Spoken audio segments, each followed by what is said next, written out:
सुप्रभात बच्चों, मैं इंदु राणा निर्मल एजुकेशन क्लासेस में आप सभी का स्वागत करती हूँ। तो आइए आज हम संज्ञा विषय पर कुछ नई जानकारी प्राप्त करते हैं। सबसे पहले हम जानेंगे कि संज्ञा किसे कहते हैं। किसी व्यक्ति, प्राणी, वस्तु, स्थान या भाव आदि के नाम का बोध कराने वाले शब्द को संज्ञा कहते हैं। अब अगर देखा जाए तो ऐसा कोई भी नहीं है जिसका कोई नाम ना हो। जैसे हम किसी भी चीज़ को नाम के अनुसार ही जानते हैं, जो संज्ञा कहलाते हैं। व्याकरण में ये सभी शब्द संज्ञा कहलाते हैं और इन संज्ञा का अर्थ होता है पहचान या ज्ञान कराने वाला। अभी कुछ भी वस्तु हो सकती है, कोई व्यक्ति हो सकता है, कोई भाव हो सकता है, कुछ भी हो सकता है। उदाहरण के लिए दक्षिण भारतीय राज्य केरल के 14 जिलों में से एक कोल्लम को भगवान की राजधानी भी कहते हैं। यह भारत के दक्षिण पश्चिम तट पर अवस्थित है। इसके पश्चिम में अरब सागर, पूर्व में तमिलनाडु, उत्तर में केरल का आलापुझा जिला, उत्तर पूर्व में पथानामथिट्टा जिला और दक्षिण में तिरुवनंतपुरम जिला है। मैदान, पर्वत, झील, लैगून, जंगल, खेत और नदियाँ कोल्लम को प्राकृतिक रूप से समृद्ध करती हैं। अब ये सब क्या है? अगर आपने इन्हें ध्यान से पढ़ा है तो ये सब क्या है? नाम है। चाहे जंगल है, मैदान है, खेत है, केरल है, ये सब एक नाम है और ये सभी शब्द संज्ञा कहलाते हैं। अब संज्ञा गणनीय भी हो सकती है और अगणनीय भी हो सकती है। अर्थात जिसको गिना जा सके वैसी भी हो सकती है और जिसे नहीं गिना जा सकता वह भी हो सकती है। जैसे अगर हम नहीं गिने, अगणनीय में जानेंगे हवा, पानी, भीड़, ये सब क्या है? अगणनीय। हम इनकी गणना नहीं कर सकते ना कि हवा कितनी है, पानी कितना है। अब सारे संसार में जो हवा व्याप्त है, क्या हम उसका अनुमान लगा सकते हैं? नहीं। ऐसे ही गणनीय वो होते हैं जिनकी हम गणना कर सकते हैं। जैसे किताब, पेंसिल, बच्चे, जानवर। जो गिने जा सकें वो गणनीय और जो नहीं गिने जा सकें वो अगणनीय। संज्ञा प्राणीवाचक और अप्राणीवाचक भी होती है। प्राणीवाचक में मनुष्य आ गया, राधा, स्त्री, बूढ़ा, बच्चा। और अप्राणीवाचक में वो चीज़ें आ गई जो निर्जीव हैं, जैसे कुर्सी, कार, पर्वत, मेज इत्यादि। अब आगे हम जानते हैं संज्ञा के भेद। संज्ञा के 3 भेद होते हैं। प्रथम है व्यक्तिवाचक संज्ञा, द्वितीय है जातिवाचक संज्ञा और तृतीय है भाववाचक संज्ञा। अब सबसे पहले हम व्यक्तिवाचक संज्ञा का अध्ययन करेंगे। जिन संज्ञा शब्दों से किसी व्यक्ति, प्राणी, वस्तु या स्थान विशेष के नाम का ज्ञान होता है वह व्यक्तिवाचक संज्ञा कहलाते हैं। जैसे श्रीमती प्रतिभा देवी पाटिल भारत की प्रथम महिला राष्ट्रपति बनी। अब ऐसे ही अगला उदाहरण, मुंबई शहर फिल्म नगरी के रूप में जाना जाता है। रंगोली हिंदी की पुस्तक है। ऐरावत अत्यंत विशाल एवं अद्भुत हाथी था। नदी, पर्वत, वृक्ष, समुद्र, पुस्तक, दिशा, दिन, महीने, त्योहार आदि के नाम भी व्यक्तिवाचक संज्ञा होते हैं। अब जैसे आप सभी ने जाना कि कोई व्यक्ति है किसी व्यक्ति का नाम है या किसी स्थान का नाम है या किसी प्राणी का नाम है, ये सभी व्यक्तिवाचक संज्ञा के अंतर्गत आते हैं। अब दिशा, अगर हमने कहा उत्तर दिशा, पूर्व दिशा, पूर्व दिशा में सूर्य उदय होता है, तो पूर्व दिशा क्या है? यह भी व्यक्तिवाचक संज्ञा है। जनवरी, फरवरी ये महीनों के नाम हैं। सप्ताह के दिनों के नाम, रविवार, सोमवार, ये भी व्यक्तिवाचक संज्ञा के अंतर्गत ही आते हैं। अब हम करते हैं जातिवाचक संज्ञा। जिन संज्ञा शब्दों से किसी प्राणी, स्थान या वस्तु की संपूर्ण जाति का बोध होता है, वह जातिवाचक संज्ञा कहलाते हैं। जैसे प्राणी क्या है? घोड़ा, घोड़ा तेज दौड़ रहा है। सैनिकों ने अपना रण कौशल दिखलाया। अब हमने यहाँ पर किसी एक घोड़े के बारे में नहीं कहा, घोड़े से अभिप्राय सभी घोड़ों से है।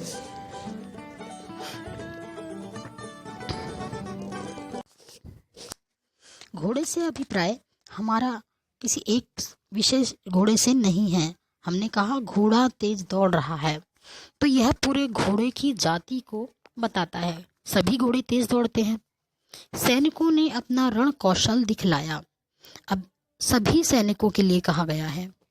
स्थान, हमारी कक्षा में 30 छात्र हैं, तो हमने एक पूरी कक्षा को बताया, तो कक्षा, पूरी कक्षा में तो सभी बच्चे याद आते हैं, तो कक्षा ये क्या है? जातिवाचक संज्ञा। कपड़े उठाकर ठीक से रखो, मेज पर फल रख दो। अब कपड़े और फल क्या है? ये वस्तु हैं, ये भी जातिवाचक संज्ञा के अंतर्गत आती है। हमने कहा कपड़े उठाकर ठीक से रखो। अब कपड़े, सभी कपड़े, उस कपड़े में चाहे शर्ट है, चाहे पैंट है, चाहे रुमाल है, चाहे कुर्ता है, तो हमने कहा कपड़े यानी कि सभी कपड़े। अगर हम किसी एक विशेष के बारे में बात करेंगे तो वो व्यक्तिवाचक संज्ञा के अंतर्गत आता है, लेकिन हमने अभी क्या कहा है? कपड़े क्या है? जातिवाचक संज्ञा, क्योंकि हमने सभी के बारे में बात की है। अब अगर जैसे हम कहें कुत्ता एक वफादार जानवर है, तो कुत्ता, हमने सभी कुत्तों के बारे में कहा है कि सभी कुत्ते वफादार होते हैं। हमने किसी एक विशेष कुत्ते के बारे में नहीं कहा, हमने पूरी जाति के बारे में कहा है। मेज पर फल रख दो। अब फल, फल में क्या हो गया? फल तो सभी फल, चाहे वो आम है, सेब है, केला है, लेकिन हमने फल कह दिया, उसमें सभी फल आ गए। हमने किसी एक विशेष फल के बारे में नहीं कहा, तो यह जातिवाचक संज्ञा है। हमने उसकी पूरी जाति को बताया है। अध्यापक, वकील, डॉक्टर, बारिश, आंधी, चांदी, सोना, पीतल, ये सब भी जातिवाचक संज्ञा ही होते हैं। ये सब जातिवाचक संज्ञा के अंतर्गत आते हैं। अब आता है हमारा भाववाचक संज्ञा। जिन संज्ञा शब्दों से किसी व्यक्ति, प्राणी, वस्तु या पदार्थ के गुण, दोष, अवस्था या क्रिया के व्यापार का बोध होता है, वे भाववाचक संज्ञा कहलाते हैं। अब महात्मा गांधी अहिंसा के पुजारी थे। अहिंसा क्या है? ये उनका गुण है। कंस की क्रूरता को कौन नहीं जानता। अब कंस के बारे में बता दिया कि वो कितना क्रूर था, तो हमने उसकी अच्छाई नहीं बताई, हमने उसकी बुराई बताई है, तो ये उसका दोष है। भयंकर सूखे के कारण सभी जीव बेचैन हो गए। अब बेचैन शब्द क्या है? उनकी दशा बता दी कि क्या हालत हुई है उनकी, तो ये भाववाचक संज्ञा के अंतर्गत आता है। बुढ़ापे में व्यक्ति बच्चा बन जाता है, ये अवस्था बताई है।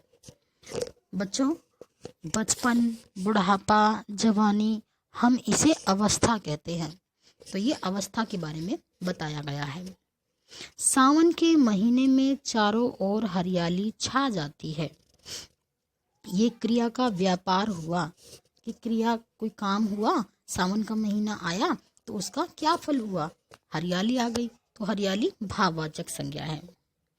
व्यक्तिवाचक संज्ञा का जातिवाचक संज्ञा के रूप में प्रयोग।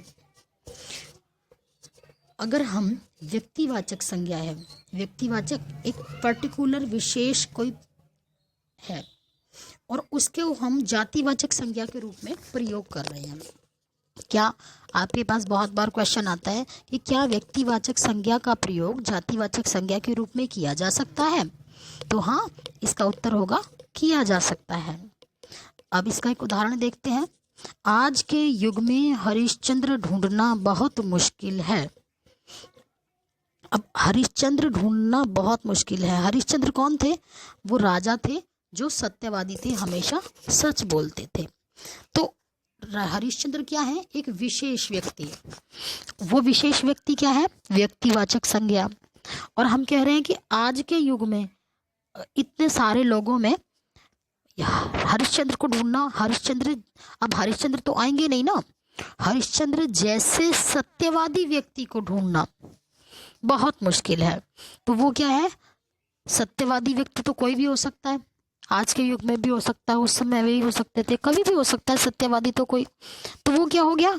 जातिवाचक संज्ञा, क्योंकि सत्यवादी में तो बहुत सारे लोग आ गए और लेकिन हरिश्चंद्र एक विशेष है तो वो व्यक्तिवाचक संज्ञा हो गए। इस प्रकार व्यक्तिवाचक संज्ञा का जातिवाचक संज्ञा के रूप में प्रयोग किया जा सकता है। तुम तो बिल्कुल जयचंद हो। अब जयचंद किस लिए प्रसिद्ध थे? जयचंद ने युद्ध में गद्दारी की थी, जिस वजह से उनका साथ पाने वाले राजा पृथ्वीराज हार गए थे। तो अब उनको उनकी गद्दारी के लिए याद किया गया है। तो कहा तुम तो बिल्कुल जयचंद हो। जयचंद एक विशेष व्यक्ति हो गया, लेकिन हम ये संज्ञा किसी भी गद्दार व्यक्ति के लिए या देशद्रोही व्यक्ति के लिए ये शब्द प्रयोग किया जा सकता है। इन वाक्यों में हरिश्चंद्र तथा जयचंद व्यक्तिवाचक संज्ञा हैं, किंतु इनका प्रयोग जातिवाचक संज्ञाओं के रूप में सत्यवादी तथा देशद्रोही के अर्थ में किया गया है। अतः जब व्यक्तिवाचक संज्ञा किसी विशेष व्यक्ति का बोध न कराकर उस व्यक्ति जैसे गुण या दोष से युक्त सभी व्यक्तियों का बोध कराती है तो वह जातिवाचक संज्ञा बन जाती है। अब मैंने यही बताया आपको कि किसी एक विशेष व्यक्ति के बारे में नहीं बता रहा है।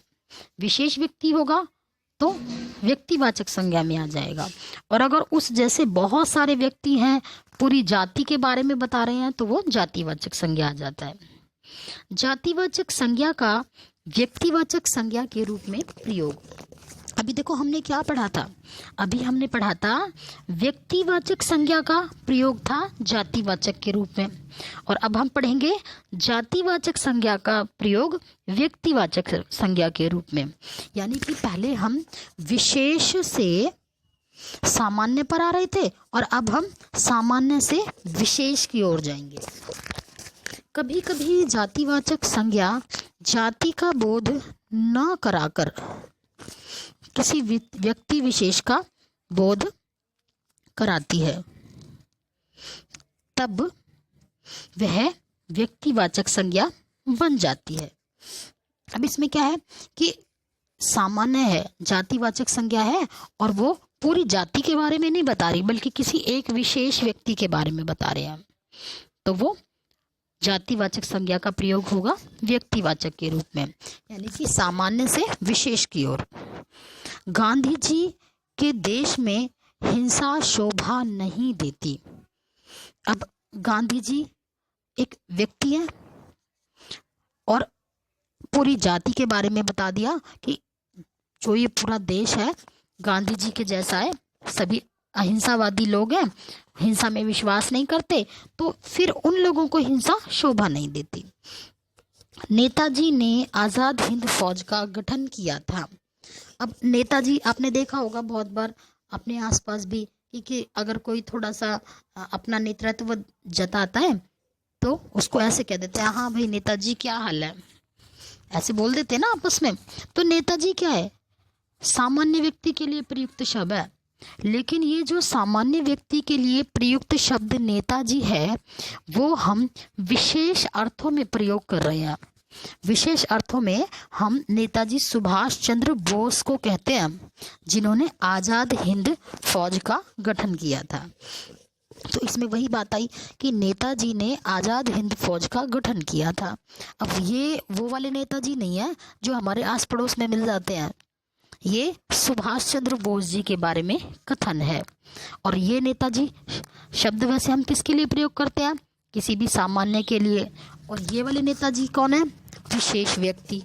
ठीक है, तो गांधी जी तथा नेताजी, यद्यपि ये जातिवाचक शब्द हैं, हम किसी को भी बोल देते हैं गांधी नेताजी, तो परंतु यहाँ पर इन शब्दों का प्रयोग स्पेशल या विशेष व्यक्ति के लिए किया गया है। गांधी जी शब्द का प्रयोग मोहनदास करमचंद गांधी के लिए और नेताजी का प्रयोग सुभाष चंद्र बोस के लिए किया गया है। अतः ये शब्द व्यक्तिवाचक संज्ञा हैं। आगे हम जानते हैं भाववाचक संज्ञा। भाववाचक संज्ञा शब्द जातिवाचक संज्ञा, सर्वनाम, विशेषण, क्रिया तथा अव्यय से बनाए जाते हैं। अब भाववाचक संज्ञा की रचना में किस किस का योगदान होता है? जातिवाचक संज्ञा, सर्वनाम, विशेषण, क्रिया तथा अव्यय, इन सब से भाववाचक संज्ञा शब्द बनाए जाते हैं। ठीक है, अब इसमें आगे अब भाववाचक अभी हम आपको थोड़ा सा और बता देते हैं। जैसे भाववाचक शब्द में क्या होगा, इसमें बताया पहले जातिवाचक संज्ञा। माता, माता क्या? माता तो किसी की भी माता हो सकती है ना।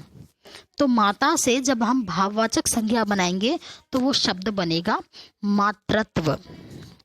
ऐसे ही शिक्षक, शिक्षक कोई भी शिक्षक हो सकता है। इस संसार में अनेकों शिक्षक हैं, तो किसी भी शिक्षक के लिए जब हम जातिवाचक संज्ञा है ना शिक्षक, तो जातिवाचक संज्ञा शब्द हुआ शिक्षक, और हम शिक्षक से भाववाचक संज्ञा बनाएंगे शिक्षा। अब हम देखते हैं सर्वनाम। सर्वनाम में जो शब्द संज्ञा के स्थान पर आते हैं वो, जैसे मम, निज, अपना, आप। तो अपना से क्या बना? अपनत्व या अपनापन। और आप से क्या बना? आपा। विशेषण से भाववाचक संज्ञा बनाना। अब विशेषण क्या हो गया?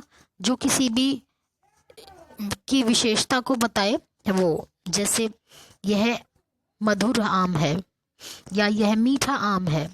तो मधुर की भाववाचक संज्ञा बनेगी मधुरता, और मीठा की भाववाचक संज्ञा बन जाएगी मिठास।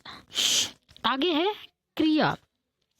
क्रिया, क्रिया और का अर्थ होता है काम, कोई भी काम जो हो रहा है, चलना, दौड़ना, थकना, जीतना, घबराना, बौखलाना, हंसना, इनकी भाववाचक संज्ञा बनेगी। तो दौड़ना की भाववाचक संज्ञा होगी दौड़, थकना की भाववाचक संज्ञा होगी थकान, जीतना की भाववाचक संज्ञा होगी जीत, चलना की भाववाचक संज्ञा होगी चाल। अब है अव्यय से भाववाचक संज्ञा बनाना। अव्यय से अव्यय शब्द वे होते हैं जिनमें जैसे अब ये है अव्यय शब्द है हमारे पास समीप। ठीक है, समीप से क्या बनेगा? समीपता। ऊंचा से क्या बनेगा? ऊंचाई। ये हमारे अव्यय शब्द हैं। इन पर क्रिया, लिंग, वचन का कोई प्रभाव नहीं होता। अब हम आगे देखते हैं, कुछ बातें दोहराते हैं। किसी व्यक्ति, प्राणी, वस्तु, स्थान या भाव के नाम का बोध कराने वाले शब्द संज्ञा कहलाते हैं। संज्ञा के 3 भेद हैं: व्यक्तिवाचक संज्ञा, जातिवाचक संज्ञा एवं भाववाचक संज्ञा। जब व्यक्तिवाचक संज्ञा किसी विषय व्यक्ति का बोध ना कराकर उस जैसे व्यक्तियों का बोध कराती है तो वह जातिवाचक संज्ञा बन जाती है। अब देखो उसमें वही बात बताई है कि कोई एक स्पेशल किसी विशेष व्यक्ति के बारे में नहीं बताया जा रहा। जब कोई व्यक्तिवाचक संज्ञा किसी विशेष व्यक्ति के बारे में नहीं बताती बल्कि उस जैसे बहुत सारे व्यक्तियों के बारे में बताती है तो वो जातिवाचक संज्ञा बनती है। और इसका विपरीत जो होता है, जब जातिवाचक संज्ञा किसी जाति का बोध न कराकर किसी व्यक्ति विशेष का बोध कराती है तो वह व्यक्तिवाचक संज्ञा बन जाती है। भाववाचक संज्ञा की रचना जातिवाचक संज्ञा, सर्वनाम, विशेषण, क्रिया तथा अव्यय शब्दों से की जाती है। अब हम जानते हैं भाववाचक संज्ञा। भाववाचक संज्ञा, इसके नाम को देखते हैं तो इससे पता चलता है कि भाववाचक संज्ञा, तो आप सोचेंगे कि इसमें किसी विशेष भाव का ही बोध कराया जाता है, लेकिन ऐसा नहीं है। इसकी परिभाषा अलग होती है, क्योंकि भाववाचक संज्ञा में भाव के अलावा गुणों, दोषों, अवस्थाओं, इन सब के नाम को भी जाना जाता है। यदि किसी विशेष व्यक्ति के भाव, किसी विशेष व्यक्ति के गुण या किसी विशेष प्राणियों के गुण या प्राणियों के भावों या किसी विशेष स्थान के भाव आदि का बोध कराया जाए तो उसे भाववाचक संज्ञा कहते हैं। भावों के नाम में कई प्रकार के शब्द आते हैं। अब भाव तो बहुत सारे होते हैं ना, दया, प्रसन्नता, ईमानदारी, दयालुता, ये सब क्या है? ये सब भाववाचक संज्ञा के अंतर्गत आते हैं। ठीक है। अब भाववाचक संज्ञा भी दो प्रकार की होती है, एक है समुदायवाचक और एक है द्रव्यवाचक। तो पहले हम समुदायवाचक का अध्ययन करते हैं। जब किसी वाक्य में किसी बड़े समुदाय की बात की गई हो, किसी बड़ी संस्था की बात की गई हो या किसी बड़े आंदोलन की बात की गई हो, अब वो कोई भी समुदाय हो सकता है, वो जानवरों का झुंड भी हो सकता है, जहाँ बहुत सारे लोग इकट्ठे हो रहे हैं, वो भीड़ भी हो सकती है। ठीक है, वो क्या है? वो समुदायवाचक संज्ञा कहा जाता है। जब किसी वाक्य में किसी बड़े समुदाय से संबंधित बातों का बोध कराया जाए तो वो समुदायवाचक संज्ञा कहलाता है। उदाहरण के लिए, कल हमारी कक्षा के बच्चे खेलने जाएंगे। अब इस वाक्य में आप क्या देख रहे हैं कि कल हमारी क्लास के बच्चे खेलने जाएंगे। इस वाक्य में किसी एक बच्चे का नाम नहीं लिया गया, बल्कि पूरी क्लास का एक ग्रुप है। उस ग्रुप में तो बहुत सारे बच्चे हो सकते हैं। तो यह समुदायवाचक संज्ञा का उदाहरण है, इसलिए हम इसे समुदायवाचक संज्ञा कहेंगे। फिर है द्रव्यवाचक संज्ञा।